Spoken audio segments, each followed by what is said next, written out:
kita tahu kan betapa hausnya masyarakat yang ada di second maupun third city terhadap hiburan. Dan ini kan part of edukasi sebenarnya. Salah satunya misalnya Sinewara, misalnya di Malinau. Malinau itu perbatasan antara Kalimantan Tengah dan Kalimantan Barat. Di sana banyak sekali filmmaker, banyak sekali anak-anak muda kreatif. Tapi mereka nggak punya hubnya, mereka nggak punya tempatnya. Kita bangunkan itu bukan hanya sekedar bioskop, tapi di mana F&B-nya, contoh misalnya yang kita jual adalah kearifan lokal, UMKM. Dalam penayangan 1 minggu, misalnya begitu bioskop, ada satu waktu yang memang diperuntukkan khusus untuk filmmaker lokal tayang di bioskop kota mereka. Itu kan keren banget. Itu kan menggerakkan kreativitas dan juga roda ekonomi mereka. Kenapa PFN ini waktu itu hidup segan mati pun tak mau? Karena pertama kali PFN ini didirikan sebagai PH-nya negara di bawah naungan Departemen Penerangan. Waktu pertama kali dirubah, transformasi dari Departemen Penerangan ke Kementerian Keminfo, itu PFN lupa diajak. Tapi TVRI dan RRI tetap di bawah daripada Kementerian Keminfo. Jadilah PFN ini layang-layang putus. Jadi tidak under departemen maupun instansi apapun. Sampai akhirnya kalau nggak salah di bawah naungan Menteri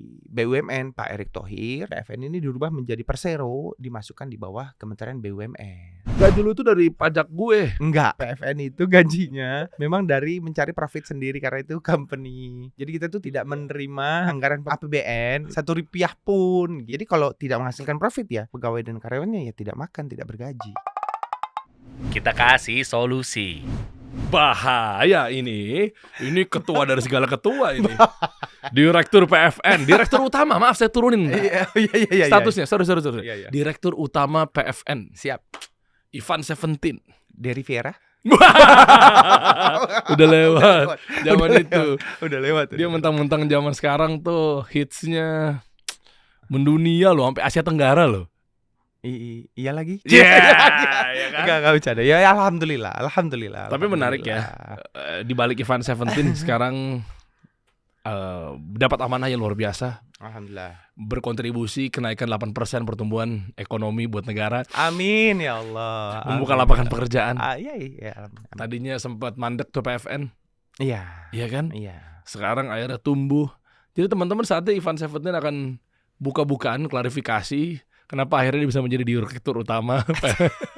Berat ya, nggak usah berat. Santai-santai aja. Santai-santai aja. Iya, pokoknya intinya adalah gue ngelihat satu fenomenal kontribusi PFN buat pertumbuhan ekonomi di Indonesia. Makanya sampai-sampai PFN mau bikin bioskop negara Indonesia pertama. Iya. Di nasional atau di dunia? Di negara. Levelnya kalau bisa udah bioskop negara pertama di Indonesia. Emang bioskop sebelumnya kenapa? Kan belum ada di bioskop negara. Oh, kenapa harus hadir di bioskop negara begitu ya? Karena itu sebenarnya jadi permasalahan yang paling krusial buat industri film kita gitu ya. Ini dikarenakan gue ngomong pasti akan lompat-lompat banget, cuman nggak apa. Secara gampangnya seperti ini. Kita tuh di PFN sampai punya sebutan baru untuk minoritas. Ya itu. Kalau selama ini minoritas itu kan melekat dengan suku gitu ya, agama, ras gitu ya. Sekarang kita punya sebutan baru untuk kaum minoritas, yaitu teman-teman penikmat film. Emang minoritas angkanya? Karena pada faktanya masyarakat Indonesia yang baru menikmati sinema bioskop itu baru 20-25% dari jumlah penduduk Indonesia. Oke. Nah, jadi harusnya dengan jumlah penduduk kita dan dengan metode perbandingan komparasi antara jumlah layar bioskop dengan jumlah penduduk mengacu pada negara-negara yang maju kayak South Korea, India, China dan Amerika, harusnya minimal Indonesia itu punya 20.000 layar. Sekarang kita baru punya 2.400 layar. Di mana dari 2.400 layar 80%-nya itu hanya ada di Pulau Jawa. Jadi kalau hari ini kita berbicara soal film agak lain atau Dilan gitu ya, atau film-film yang ada di yang lagi hits lah gitu ya. Kalau kita tanya teman-teman yang ada di Luwuk Utara misalnya gitu, nggak relate mereka nggak tahu. Atau misalnya kota-kota yang belum ada sinema ya, misalnya Salah satunya misalnya Kota Mobagu misalnya. Oke, Sulawesi ya. Sulawesi. Iya. Iya. Nggak relate Sulawesi Utara. Iya. Atau misalnya Pulang Pisau. Nggak relate gitu. Jadi yang kita rasakan fenomena daripada film yang lagi hits, yang lagi seru, yang lagi ramai dibicarakan, mereka nggak akan relate ya, karena memang pada faktanya penyebaran bioskop itu belum merata di seluruh Indonesia. Makanya solusinya adalah kasih solusi. Jadi gue yang beban ya. Solusinya adalah ya memang negara harus hadir dalam hal pengadaan layar bioskop gitu. Karena ini kan juga akan membantu industrinya. Bagaimana mengoptimalisasi film tersebut agar lebih ya maksudnya begitu, secara selling, secara industri, secara bisnis itu akan jauh lebih berkembang. Kan ya satu hal yang kita lupa adalah ternyata jumlah penduduk Indonesia itu kan negara ke-4 atau ke-5 terbanyak di dunia. Berarti kan kita big part of the world kan sebenarnya. Ya terus kalau misalnya orang luar aja yang mengincar market kita, kenapa kita nggak mengoptimalkan market kita sendiri, kan itu sebenarnya. Ini gue suka tuh, bener lagi. Kita dieksploitasi market kita sama negara-negara tetangga gitu ya. Mereka pada jualan di sini, mereka ngincar konsumtivitasnya populasi kita. Tapi kita sibuk malah, ya ini pilihan ya. Kabur aja dulu, kita pengen keluar, kita pengen dorong ekonomi malah di luar, ujung-ujungnya muter di negara luar gitu loh. Coba menariknya gini deh, setuju lagi, penonton di Indonesia paling banyak berapa satu film? 10 juta kan?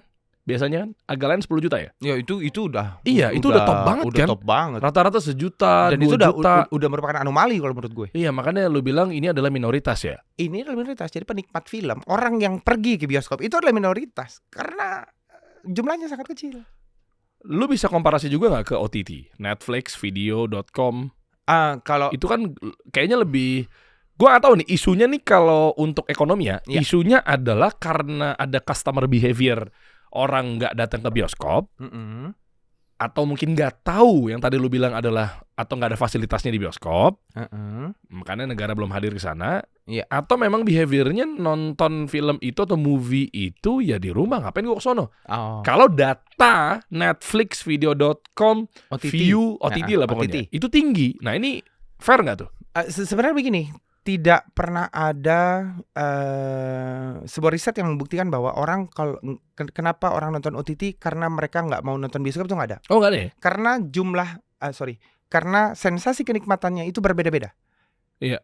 Kalau di bioskop, ya maksudnya begini, gue juga nonton bioskop dan nonton OTT juga, nonton vertical movie juga, gitu ya. Cuman kalau kita mengacu pada kenapa PFN di bawah kepemimpinan gue sebagai direktur utama, kenapa pengen sekali membangun Cinewara atau bioskop pertama yang ada di Indonesia, bioskop negara pertama ya karena memang masalahnya itu gitu. Jumlah layar kita sangat sedikit, terus semua terpusat di 80% terpusat di Pulau Jawa. Banyak sekali teman-teman kita di luar sana yang belum pernah menginjakkan kaki di bioskop, sedangkan itu kan eksibitor, itu kan output, itu kan salah satu tiang penggerak ekosistem industri. Gimana caranya orang buat film dengan modal sebesar-besarnya? Oke, contoh misal begini. Gue dulu pernah nanya sama salah seorang director sutradara video klip, namanya Reni Fernandez, ingat gak? Itu zaman dulu video klip. Reni Fernandez. Iya tahu. Nah, kebetulan di waktu itu jadi kita lagi buat video klip Seventeen yang judulnya Jalan Terbaik. Dia ngasih jadi dia bawa laptop gitu, terus dia kasih lihat kayak ini project iklanku loh kak, kata dia gitu. Gue lihat bagus banget ya, bagus banget secara kualitas banget. Gue bilang gini, kak, kalau secara kualitas ini iklan bisa sebagus ini, kenapa di film kita tidak bisa bikin pada zaman itu? Pada zaman itu. Dia bilang, ya karena ini sangat mahal. Ini buat iklan yang durasinya 90 detik sampai 120 detik. Ini budgetnya aja hampir menyentuh angka waktu itu ya 300 juta. Wow. Coba kalau kita bikin 90 menit, coba dikonversi, dikalikan. Kan gede banget tuh. Nah, permasalahannya kan berarti maksudnya begini, bukan ketidakmampuan filmmaker Indonesia yang membuat karya yang berkualitas, bukan kan?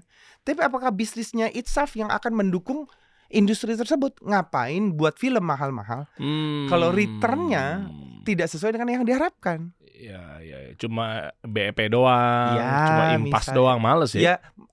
Ya maksudnya begini, tingkat spekulasinya itu akan terlalu tinggi. Kalau misalnya tingkat spekulasi terlalu tinggi, secara bisnis kan nggak bagus. Bukan karena sekedar merugi ya, tapi itu kan juga bisa jadi salah satu faktor yang mematikan industri itu sendiri.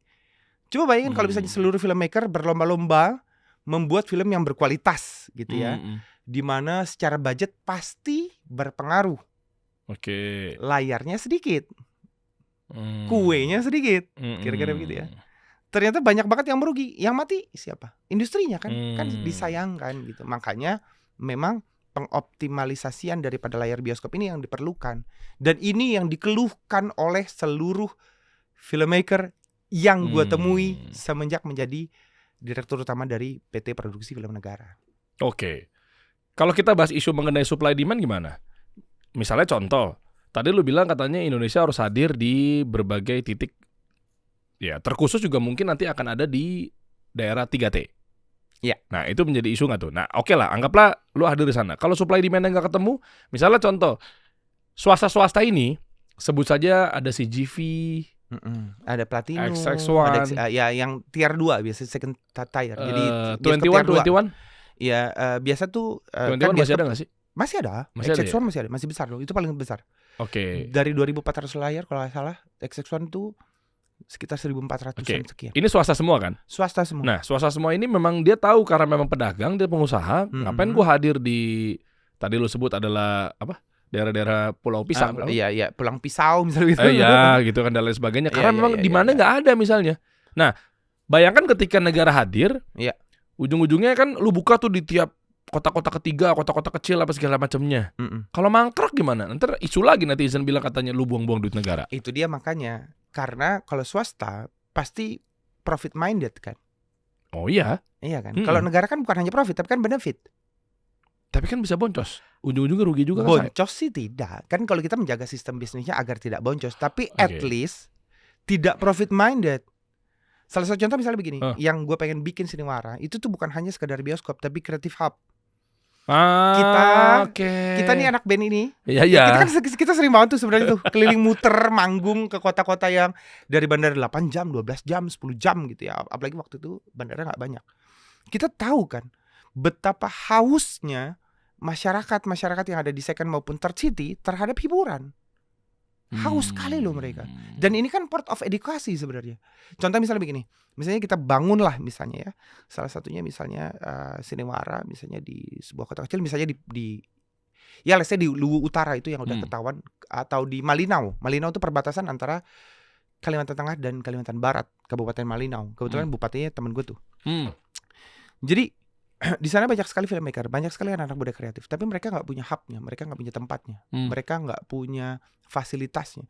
Kita bangunkan itu bukan hanya sekedar bioskop, tapi hub kreatif di mana F&B-nya, contoh misalnya yang kita jual adalah kearifan lokal, UMKM.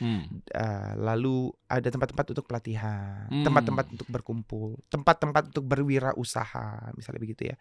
Lalu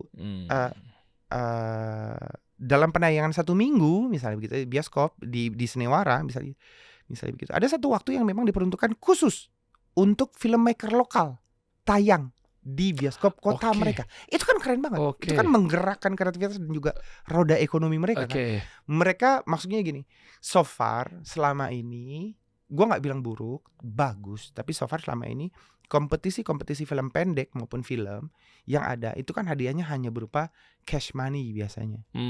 Tapi akan jauh lebih bermanfaat menurutku apabila hadiahnya bukan hanya sekedar modal untuk membuat film, tapi outputnya juga kita tempatkan, kita taruh, kita sediakan untuk mereka. Bangga gak sih? Maksud gue gini, bangga gak sih? Bangga gak sih? Orang Lubuk Utara yang sebelumnya gak pernah kebayang nonton bioskop, tiba-tiba nonton bioskop, dan itu adalah buatan teman-teman mereka sendiri. Bikinnya kreatif. Ya, kita ajari mereka, ini loh the real bisnisnya seperti ini. Kira-kira total berapa nanti titiknya? Pakai APBN gak sih? Enggak dong. Enggak ya? Enggak dong. Berarti pakai jadi produksinya? Jadi insya Allah ini kita akan coba berkolaborasi dengan beberapa pihak, beberapa stakeholder. Oke. Ada beberapa BUMN yang memang punya lahan-lahan yang idle. Oke. Nah, itu willing to do collaborate with PFN untuk pendayagunaan daripada lahan mereka. Oke. Nah, gitu. Jadi salah satu contoh kemarin, walaupun baru lisan gitu Iya, ya, iya. teman-teman yang ada di PT Pos itu bersedia untuk mengoptimalkan aset mereka untuk pembuatan daripada bioskop negara. Mereka punya 32.000 lahan. Ya. Itu Terus- bagi hasil gitu kolaborasinya. Nanti sistemnya pasti kita akan atur sama-sama. Oh. Jadi beberapa kepala daerah juga mau. Beberapa kepala daerah pun sudah mau menyediakan lahan maupun kan mereka punya beberapa pengusaha yang ada di daerah mereka, kira-kira begitu ya. Iya. Kita tawarkan karena balik lagi sebenarnya ini adalah sistem yang profit. Ini adalah bisnis yang profit. Dan- Kalau ini bisnis yang profit sebelum Sinewara ya? Ya. Kenapa kemarin mangkrak PFN? Sebelum lu diamanahin menjadi direktur utama di sana. Wah. Ini nggak maksud membanding-bandingkan ya. Mohon izin mungkin di root sebelumnya ya. Gue jadi gak enak. Oke, Nggak jadi apa-apa. jadi kita- Nggak apa-apa, lu, iya, lu iya, bilang aja iya, bahwa iya. iya memang saya lebih cerdas dibanding sebelumnya gitu. Hey, Hei Anda. jadi Tolong jangan internal ya bercandanya ya. Ini kita Itu kita bercanda berdua internal. doang yang tahu ya masalah hey ya. Astagfirullahaladzim. Jadi begini, kalau cerita tentang sejarah daripada PFN, Oke. kenapa PFN ini waktu itu hidup segan mati pun tak mau, karena pertama kali PFN ini didirikan sebagai PH-nya negara di bawah naungan Departemen Penerangan. Makanya di kantor PFN di Otista itu ada ruangan dulu, bekas ruangan daripada Pak Harmoko. Legend. Legend dari Menteri Penerangan yang tiap pagi update harga cabai. Ya. Gen Z nggak tahu. Nggak tahu, Gen Z Nggak nggak usah sok-sok senyum-senyum Kipli. Anda nggak tahu sosok kayak apa emangnya tiap pagi. Gue tua bangga nih. Salah satu hal yang dibanggakan dari menjadi tua adalah bisa nggak lu nyampe ke kita? Weh. Iya, Iya bener. iya benar kak, benar. Iya, bener. Ya itu Iya satu-satunya sih. Sedih gak sih? Agak ngeri ya kalau nggak nyampe ya. Iya. Bercanda. Iya Oke. jadi Menteri Penerangan sekarang Komdigi. Departemen Penerangan. Nah, waktu pertama Eh. kali dirubah, transformasi dari Departemen Penerangan ke Kementerian ke Keminfo, Ya. itu PFN lupa diajak. Oh, kok bisa dianaktirikan gitu? Nah, ya I don't know. Ada politik apa saat itu? Saya tidak tahu dengan histori dan sejarahnya, tapi PFN lupa diajak. Meanwhile waktu itu TVRI, kalau nggak salah ya, balik lagi kalau nggak salah. Correct me if I'm wrong, tapi TVRI dan RRI tetap di bawah daripada Kementerian Keminfo. Oh. Gitu. Ya, Kementerian Kominfo. Iya, Komunikasi dan Kominfo. Informasi. Ya. Kominfo. Ya, jadi seperti itu. Nah, jadilah PFN ini layang-layang putus. Jadi tidak Oh. under departemen maupun instansi apapun. Sampai akhirnya kalau nggak salah di bawah naungan Menteri BUMN Pak Erick Thohir, PFN ini dirubah menjadi Persero, dimasukkan di bawah Kementerian BUMN. Dimasukkan apa dipaksakan masuk? Dimasukkan. Nanya. Dimasukkan. Itu penolong, itu nolong kita, nolong Oke. PFN. Gitu. Itu nolong PFN gitu. Oh, keren. Jadi tapi ya memang maksudnya begini, kita harus siap. Maksudnya waktu itu PFN memang harus siap dengan segala konsekuensinya. Karena pada saat PFN ini berbentuk Persero gitu ya. Ini kan berarti pure company, murni perusahaan. Kalau nggak profit, pegawainya nggak makan. Kalau nggak profit, pegawainya nggak gajian. Makanya sebelum gue duduk jadi dirut 2 tahun belakangan, itu pegawai PFN itu tidak, sebagian besar digaji tidak pernah 100%, tapi proporsional. Ada yang 30%, ada yang 40%. Itu selama 2 tahun. Hah? Iya. Jadi kayak nunggak gitu terus aja. Iya. Loh, itu digaji 30% itu maksudnya TOP, term of payment, atau memang Enggak dong, enggak. dipotong aja, efisiensi aja? Iya, bukan efisiensi, memang karena ketidakmampuan daripada keuangan perusahaan. Dan sampai sekarang masih terhutang. Tapi alhamdulillah semenjak saya jadi dirutnya tidak pernah lagi ada kekurangan membayar gaji, alhamdulillah. Dan ini sekarang sudah mulai menyicil daripada hutang perusahaan kepada karyawan. Selama 2 tahun. 2 tahun. Dan masih pada setia. Dan masih loyal. Keren. Jadi yang tadinya misalnya berharap bahwa kayaknya gue resign aja nih, nggak kuat gue. Terus temennya ada yang bilang, udahlah, jangan paksa rindu lah. Terus tiba-tiba Ivan Seventeen masuk. Oh makin gak yakin dia. Iya gitu. Awalnya kan begitu. Kayak ini siapa? Gitu. Apa urusanmu? Apa urusan? Aku ketua Wahai netizen. penyanyi gitu. Iya. Tapi dulu narasinya kenceng banget ya, bro. Luar biasa. Hah? Luar biasa. Luar biasa ya. Iya. Apa urusannya nih penyanyi? Kok tiba-tiba ngurusin production house, film? Iya, cuman memang image-nya waktu itu bergeser, Pak Dery. Jadi waktu itu bahasanya bukan apa urusannya penyanyi ngurusin PH-nya negara, tapi apa urusannya penyanyi jadi bapak perfilman Indonesia waktu itu. Narasi yang tersebar begitu. Oh iya, tuh. orang pada mention kenapa nggak sutradara ini, kenapa nggak produser ini? Iya. Kenapa nggak aktor ini gitu. Meanwhile ya Terus ini apa perusahaan. Ya, Jawabannya apa? ya balik lagi ini kan perusahaan. Berarti yang kita kuasai, yang memang harus dikuasai oleh dirutnya pertama yang priority adalah ilmu tentang manajerial. Iya. Kan perusahaan ini pure company. Berarti lo pribadi punya pengalaman di Alhamdulillah sarjananya di bidang ekonomi dan manajemen gitu. Subjurusannya manajemen dan memang sebelum di PFN memang aku sendiri pun sudah running beberapa company gitu. Jadi sedikit banyak punya pengalaman yang bisa dibawa untuk dipraktekkan ke dalam PFN gitu. ya memang bahasanya apa ya? Kalau ngomongin direktur utama nggak melulu bahwa dia ini harus itu gitu. Iya. Ya itu juga bagus, itu malah oke. Cuma maksud gue adalah kalau misalnya dia paham tentang manajerial apa segala macam, gue punya temen, nggak usah sebutin lah industrinya apa, itu juga justru ada juga yang memang dia katanya di bidang tersebut tapi nggak kuat dari manajemennya apa segala macamnya, ya bubar juga tuh perusahaannya. Ya memang nggak semua ya, tapi ada aja begitu. Nah, makanya berita-berita yang ada di layar atau mungkin di media apa segala macamnya ini menarik nih. Ivan Seventeen jadi dirut PFN, Ketua Umum Gecraft, Kawendra Lukistian. Dia terbiasa urus 17 subsektor aircraft termasuk film. Nah, lihat ya, dari sini aja sekarang 21 anyway. Iya, Di Kementerian Ekonomi Kreatif 17 plus 4. Iya. Berarti jadinya 21 subsektor di bawah Bang Menteri Teguh Rifki sama Mbak Wamen Airin Umar. Jadi memang berbicara mengenai film ya pasti turunannya banyak ya. Karena 21 subsektor di sana kayaknya udah meliputi production film gitu loh. Iya. Iya dong, TV, radio, kria, fashion. Iya. Pasti kan kalau mau production ada wardrobe ya kan. Iya. Ya ada kuliner gitu-gitu kan. Iya. Kru. Iya juga ya. Dan justru beliau ini ketua saya di Badan Komunikasi dan Informasi di Gerakan Ekonomi Kreatif. Iya, di Gecraft. Gecraft. Saya beruntung bisa mempunyai wakil ketua seperti itu. Sebenarnya ketuanya lo dari waktu itu. Enggak. Cuman dia terlalu rendah hati. Enggak. Justru ini kesempatan gua untuk belajar tentang industri ekonomi kreatif, salah satunya adalah padel. Masuk ya. Masuk ya. Loh iya dong. Ya kan? Main padelnya, dia ngomong kemarin gini, tolong dong kasih gua wadah untuk gua battle sama Raffi berdua aja. Enggak gitu ya? Enggak. Gue mulai deg-degan nih. Sama mulai mengingat. Gue pernah ngomong gitu kan.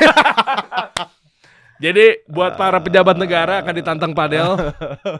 Seskap, Teddy misalnya kalau misalnya main padel bisa lawan Ivan Seventeen. Ya bisa kita bisa main bareng di Padel Cup 88. Ya, jadi ini menariknya adalah satu terobosan baru teman-teman, yaitu untuk menyatukan kolaboratif sifatnya, ya kan, networking, perjuangan ekonomi kreatif di Indonesia. Teman-teman ya, pejuang ekonomi kreatif, konten kreator, atau apapun itu yang ada di bawah tuh 21 subsektornya Kementerian Ekonomi Kreatif misalnya, atau Aircraft atau Gecraft gitu ya. Betul. Ini total 190-an lebih.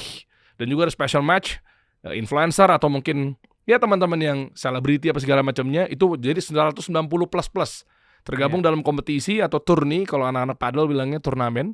888 Padel Cup. 888 Padel Cup. Keren. Total hadiahnya menarik teman-teman semua. Ini kompetisi padel yang gue pahamin ya adalah terbesar se-Indonesia terbesar ya? dan sekitarnya. Hadiahnya Terbesar. 88.888.888. Masya Allah. Tuh, total hadiahnya. 88-8-nya itu gimana Wah. cara baginya? Nanti ada transfer kris. Hadiahnya pakai kris. Ini gede banget. Tapi ini gede sih, ini turnamen Gede. gede. Ini turnamen gede sih. Turnamen Maksudnya, gede banget loh. Ya, kita di Gcraft memang berkomitmen untuk bikin turnamen ini sebagai salah satu turnamen terbesar dan ya kita paham gimana caranya turnamen ini bukan hanya pada saat on turnamennya gitu, tapi efek dan dampak manfaatnya bisa berlangsung walaupun setelah turnamen, khususnya buat para pelaku ekonomi kreatif. Ya, karena kita tahu bahwa sebenarnya ini asik juga nih. Ini ya gue izin mewakili ya Ketua Umum Gcraft, Kawendra Lukistian. Ketua Umum KW ini dia punya komitmen, Bapak Ketua Ivan. Jadi komitmennya adalah banyak teman-teman yang pejuang ekonomi kreatif ada bottleneck atau hambatan. Ya masalah lah terkait mereka mau eskalasi, mereka mau tumbuh gitu kan. Ada beberapa hal. Salah duanya adalah yang pertama isu mengenai ya mungkin networking atau skill atau knowledge dan lain sebagainya. Atau capital. Ya, Atau macam-macam. Makanya total puluhan ribu atau ratusan ribu yang terkumpul dalam situ. Kalau dalam hal ini kompetisinya berarti lewat padel ya. Di komite padel tentunya di Gerakan Ekonomi Kreatif. Itu gimana caranya kita nanti buat berkala. Pelan-pelan, mulai sekarang ratusan, nanti mungkin nextnya kita rutinkan tiap bulan, kita gilir di DPW, kita bisa keliling siapa tahu. Nah dalam hal ini kita coba di pusat dulu, di Jakarta dulu nih. Tapi emang ketua panitianya pintar banget sih. Jadi artinya adalah, kenapa? Bahwa ketum KW ini ngelihat teman-teman tuh networking atau mungkin ketemuan optimasi gitu kan, pengen lebih digenjot lagi. Sekarang oke, tapi lebih digenjot lagi. Dan yang kedua adalah, makanya kenapa total hadiahnya 88 juta lebih gitu ya. Itu nanti menarik, nggak cuma raket padel, bahkan kalau untuk kebutuhan padelnya itu paling cuma 10%, raket dan lain sebagainya. Sisanya itu ya di luar dari uang tunai misalnya, ada juga nanti alat-alat buat konten, laptop, MacBook, iPhone, 17 Pro Max misal, Holy Land. Ya mereka di daerah-daerah mau beli Holy Land aja mungkin mikir 2 juta, kamera, iPad, editing, software. Siapa pencetusnya? Keren sekali loh. Pakai ditanya. Ya ketum Kawendra lah. Kan dia nyetus kita jalanin. Gue pikir lo tulang dada saya. Iya makanya ini mengajak buat teman-teman yang tergabung dalam Gerakan Ekonomi Kreatif dan bahkan yang belum gabung, yuk kita kasih kesempatan. Kita rekrut di DPW total 38 provinsi. Berarti ini turnamen yang tidak hanya terbuka untuk kalangan Gcraft saja. Ya, jadi sebetulnya memang kita fokuskan bentuk apresiasinya ke teman-teman yang sudah tergabung puluhan ribu ini yang ada di Gcraft. Ya dong, kan salah satunya kan ada banyak komite nih. Betul. Atau banyak banom nih. Betul. Nah, eskalasinya, optimasinya, keuntungan benefit ketika gabung di Gcraft adalah pertemuan seperti ini. Turnamen-turnamen yang sifatnya fun game. Tapi tidak menutup kemungkinan sebelum turnamen ini berlangsung masuk lagi Gcraft cepat-cepat kan gitu. Iya betul. Begitu. Betul. Tapi nah, gitu. Tapi mohon maaf, ini cuma 20 sampai 50-an orang lagi sisanya yang udah ikutan, yang udah daftar. Jadi masih ada kesempatan. Masih ada kesempatan. Udah tinggal dikit lagi. Jadi kalau teman-teman misalnya mau lihat Raffi Ahmad, insya Allah to be confirm. Karena Raffi juga part of Gcraft. Yes. Iya. Makanya Raffi nanti akan perform juga. Main special match. Padel. Iya, padel juga. Terus gue ngundang Coach Zar. Gue ngundang Kase Jendra. Orang-orang yang terkenal di padel. Insya Allah ada Menpora. Insya Allah ada pembina kita semua, pejuang ekonomi kreatif, ada Profesor Sufmi Dasko. Gue undang-undang lah mereka-mereka. Seru nih nanti nih. Di 8 court loh. 8 courtnya yang ada di The Dome Jakarta Selatan Permata Hijau. Artinya teman-teman kita mengajak kalau memang belum gabung di Gerakan Ekonomi Kreatif atau mungkin Gcraft, langsung aja mungkin daftar ya di bawah lah ya, mudah-mudahan masih dibuka peluangnya untuk gabung. Nah persiapan lo gimana untuk di 888 Padel Cup turnamennya para pejuang ekonomi kreatif Indonesia? Wah. Event ini anyway gue langsung tembak aja ya, lo harus main di pembukaan. Special match itu ada 5 match. Lo main nanti misalnya di match itu ada 5. Pagi, siang, special match dulu ya. Special match ya, berarti special match. Jadi teman-teman misalnya mau lihat artis-artis pada tanding. Bukan exhibition match ya? Ada exhibition match, ada special match. Special match lebih ke hiburan lah. Lebih ke hiburan, orang-orang pengen tahu, mungkin pengen networking bareng sama artis, selebriti, public figure. Ya kan? Nah, ada di pagi, ada di siang, ada di sore, ada di maghrib, abis maghrib, ada di abis Isya. Oke. Menunggu sebelum final. Oke. Final yang memang diutamakan nanti exhibition match ya. Oke. Diadu teman-teman pejuang ekonomi kreatif.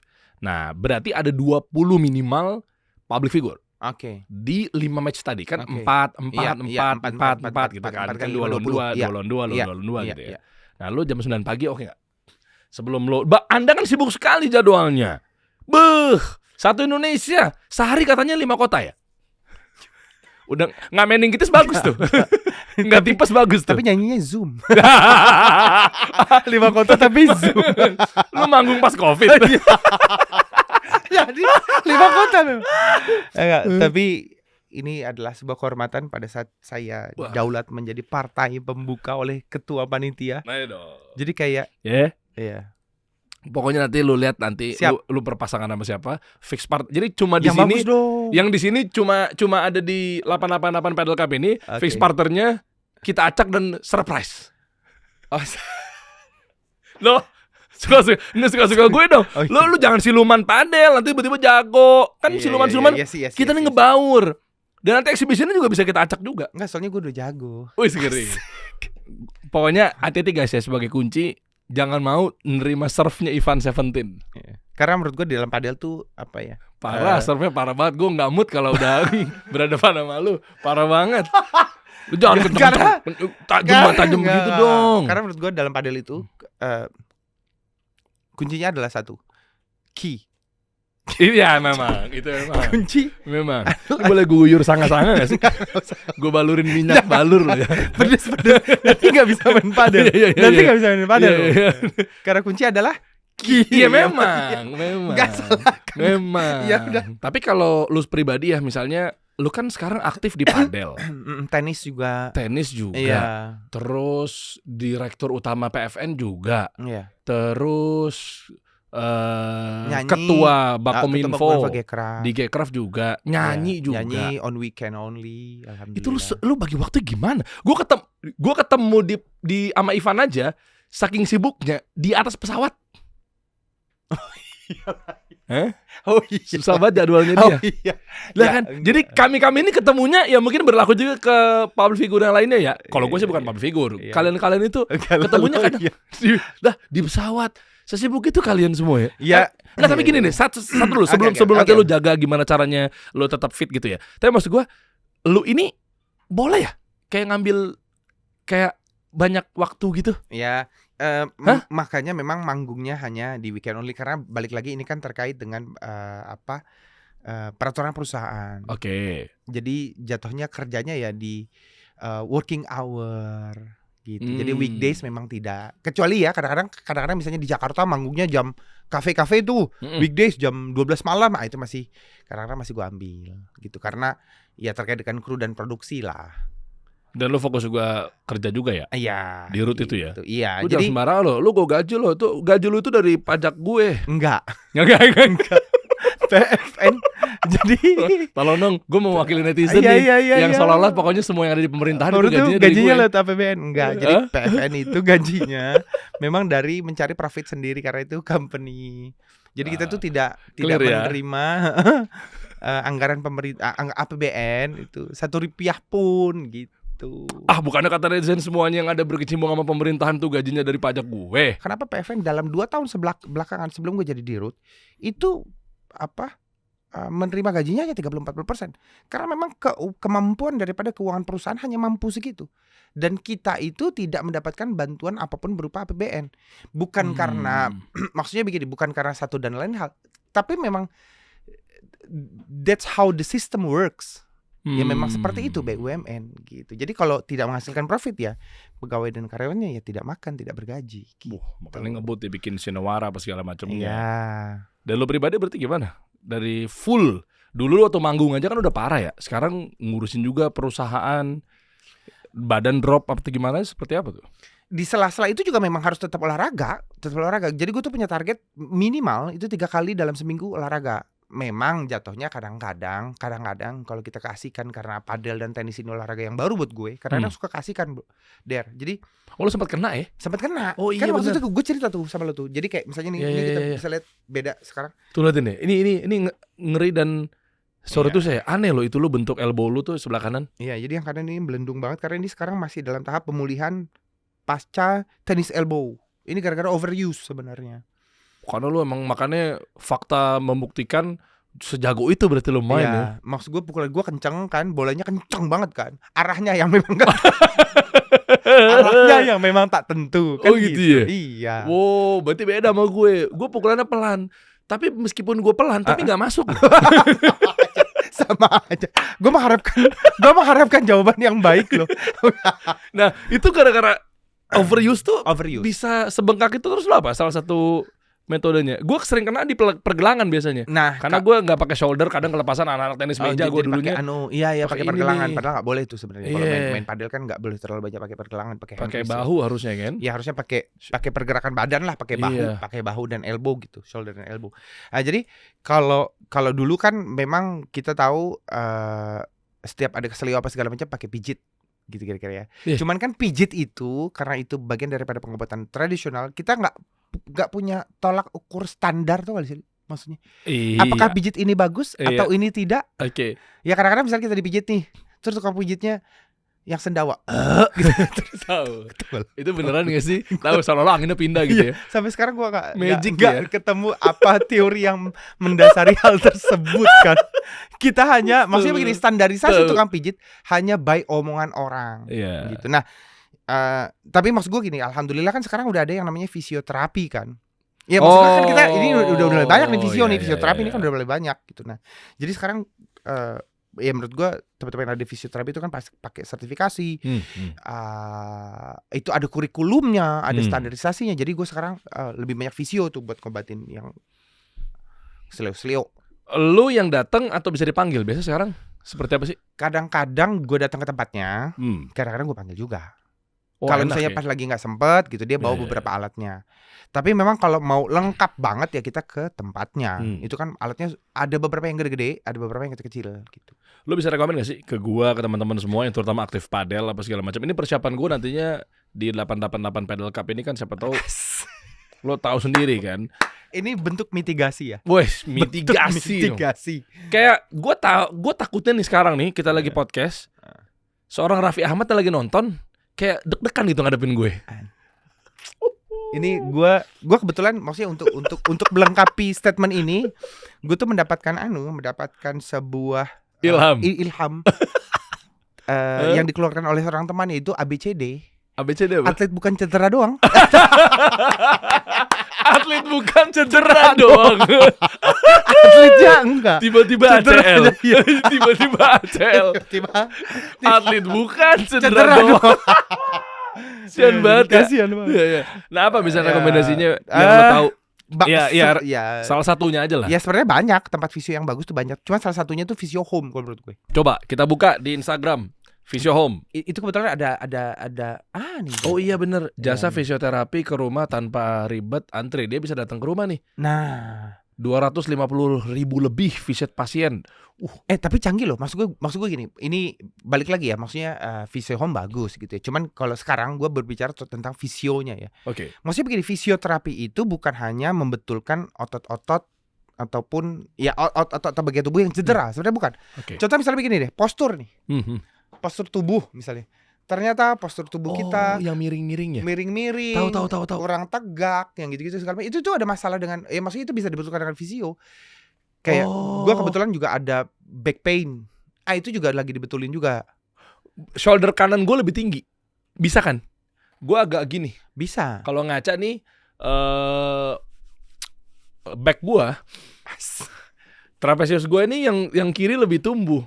Nih gue buka deh. Nggak usah ya. Enggak, ini kebetulan Bapak Dery juga sekarang kalau kita lihat secara postural ini sedang tidak baik-baik saja. Kok bisa? Kita lihat lengannya bengkak-bengkak. Oh, itu ngepam ya? Bukan, Maaf. itu ngepam. Perlu gue buka gak sih?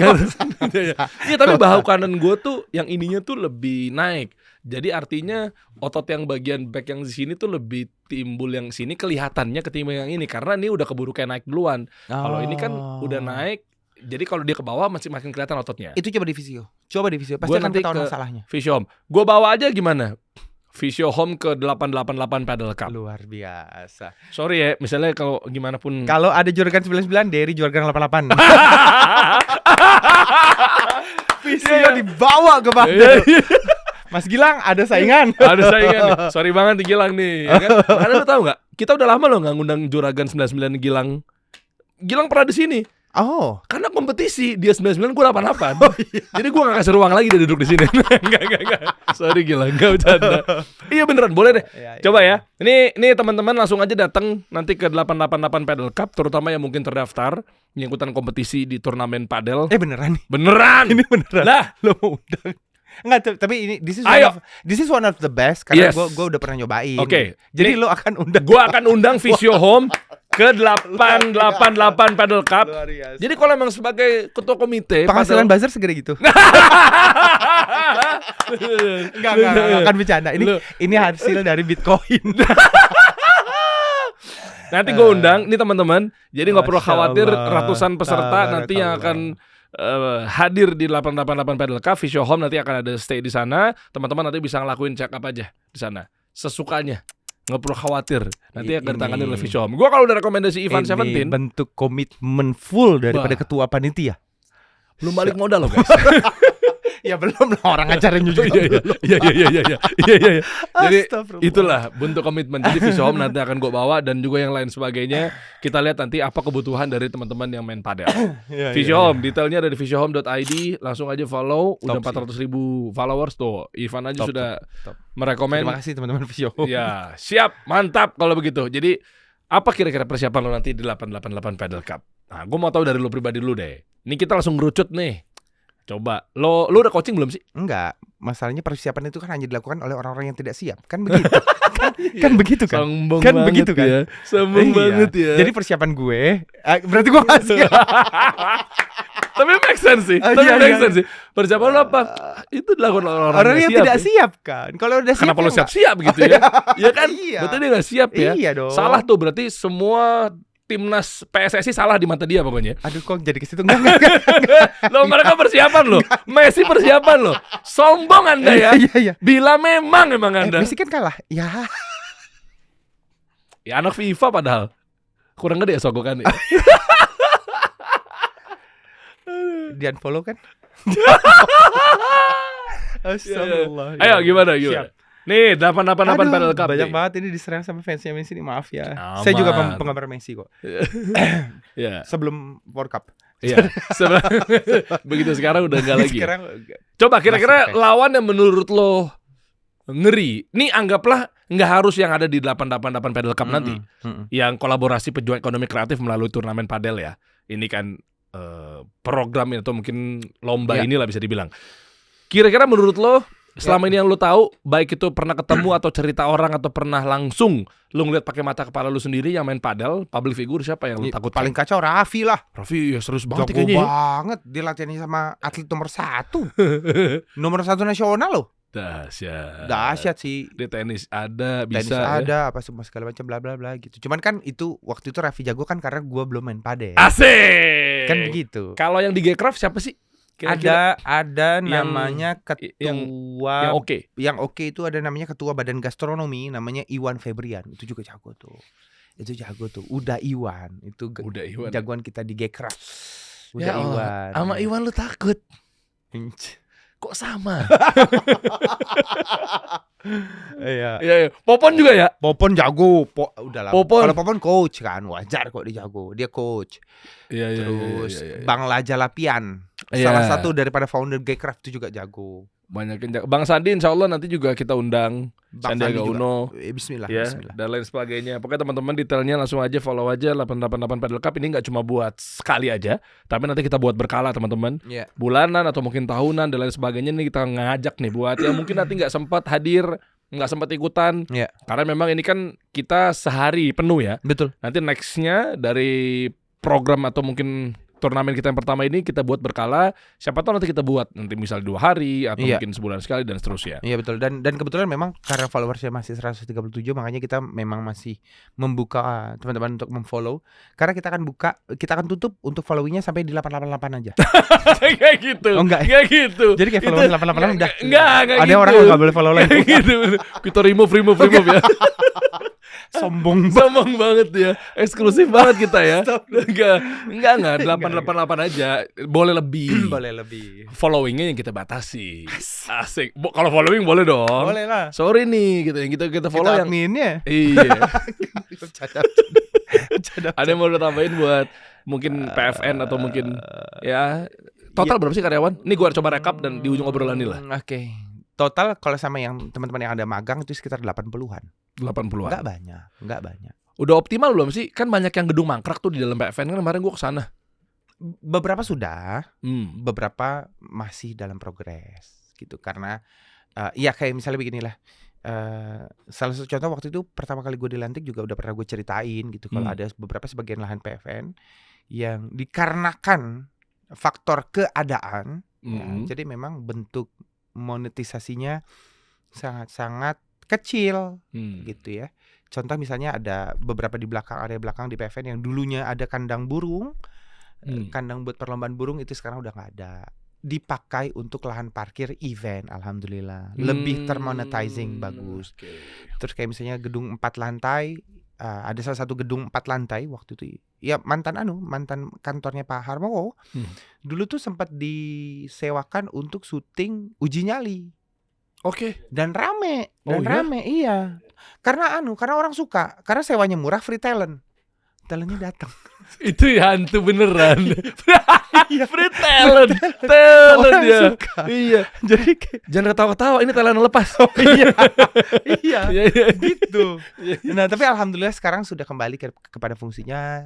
Ada beberapa yang jadi studio podcast, ada beberapa yang studio untuk produksi konten si Unyil, ada beberapa yang disewakan untuk syuting juga, film, series, terus ada beberapa yang dijadikan buat tempat event juga gitu. Wah mantap. Alhamdulillah. Kita doakan ini perusahaan BUMN PFN ini nanti ngebut jalannya. Bismillah. Ya, kita doakan juga di route-nya juga bisa produktif. Bismillah. Terdekat berarti lo akan perform di mana? Astagfirullah. Terdekat itu di daerah Serang, Banten. Serang, Banten. Masih reach by car. Oke. Masih bisa dipakai mobil. Oke, detailnya lu tinggal follow aja lah. Ivan 17. Keren. Siap, karena lo udah bantu gua memberikan insight buat teman-teman dan seterusnya, ada bentuk apresiasi buat seorang Ivan 17. Masya Allah.